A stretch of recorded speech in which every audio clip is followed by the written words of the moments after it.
One of the things that used to come up a lot, and it still does every once in a while, is whether dirt bike tires have tubes or not. Well, in most cases, spoked wheels usually have tubes, so since dirt bike wheels have spokes, what is a tire tube and what does it do on a dirt bike tire? A tube found within the tires of a dirt bike is simply a rubber and fabric casing that has air in it to keep the tire inflated.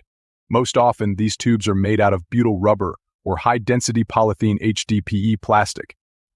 The outer edges of the tire are usually covered with small knots of fiber called nipples, which are used to keep the tire bead in place. Most often, dirt bike tubes are made by molding one piece of rubber into a tube shape and then placing it inside the tire. However, some motorcycle tubes come with patches already on them in the patch kit, so if your tube gets a leak, you can simply place the patch over the hole and inflate it again.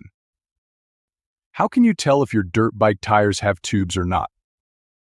Well, in order to tell if your dirt bike tires have tubes or not, you'd first need to know whether the wheels you have on your dirt bike are of the spoked or mag type. If they're spoked, it's pretty safe to say that they do in fact have tubes as well as spokes. Mags usually only have a rim and no spokes, so there would be no tube for them either. But sometimes, wheels with spokes may have no inner tube, so if your wheels have spokes and you want to know if they have inner tubes or not, you can just do a manual check to see if they're seated properly or not. It is much easier to check when your tires are not inflated, so when you're checking this, remember to take the air out of the tire before trying to check for a tube. What are the benefits of using tubeless tires on a dirt bike? Some people wonder if tires that have no tubes tubeless make that much of a difference compared to the ones with inner tubes. Here are some benefits. One can be easily filled and sealed. Tubeless tires are easily filled and sealed using nothing but compressed air. But you should know that this kind of system only works well if the rim flange is true and round to avoid improper seating bubbling. If there's ever visible damage or blemish found on the edge of the rim, it's best to use the tube system instead. 2. Better air retention. Tires equipped with inner tubes usually lose some pressure over time, especially after several days of riding. But there are also times when you feel like the tire isn't holding enough air even right after filling it up, so if this is what you might be experiencing, it's probably the tires with no tubes that you're using. 3. Can use a wider range of PSI levels. Tires with a tubeless system can be used from as low as 30 PSI to as high as 60 PSI, and if you do try to inflate them with more air pressure than what they might normally need, it'll most likely hold up better compared to those with tube systems. 4. No stupid punctures. One of the biggest disadvantages of using tires with tubes is getting a puncture just because the inner tube got pinched under the edge of the rim somewhere. This usually happens if you're riding in rocky terrain, for example.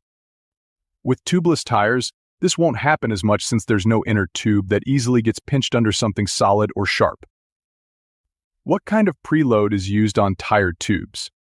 Tire tubes need to be properly compressed inside the wheel cavity so as to be able to inflate them easily. But many riders don't realize this and they just keep pumping air into their tires until the whole thing blows up. In some cases, this may actually work, but it's not recommended because you're going to have a lot more stress on your valves after inflating the tire up too much with air pressure. In order for proper inflation pressures to be achieved from your tubes, first try to visually inspect how much preload is seen on your tire casing so as to determine if you might need a little more air in the tube. It's best to use a tire pump that can give out accurate PSI readings so you'll know if you're going in the right direction or not. Then, check how tight your tire bolts are, and make sure to remove your wheel from the bike after doing this so you can get to check on your tubes easier.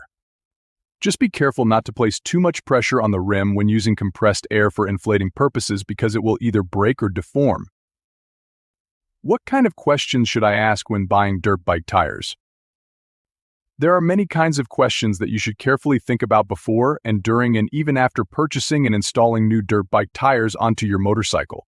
Think about the kind of terrain that you're going to enjoy riding on and if it's just a one-time event or a regular activity.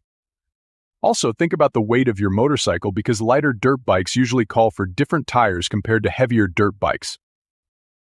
Also, consider how frequently you intend to ride your bike and if you do this in an area where there is a lot of water and mud.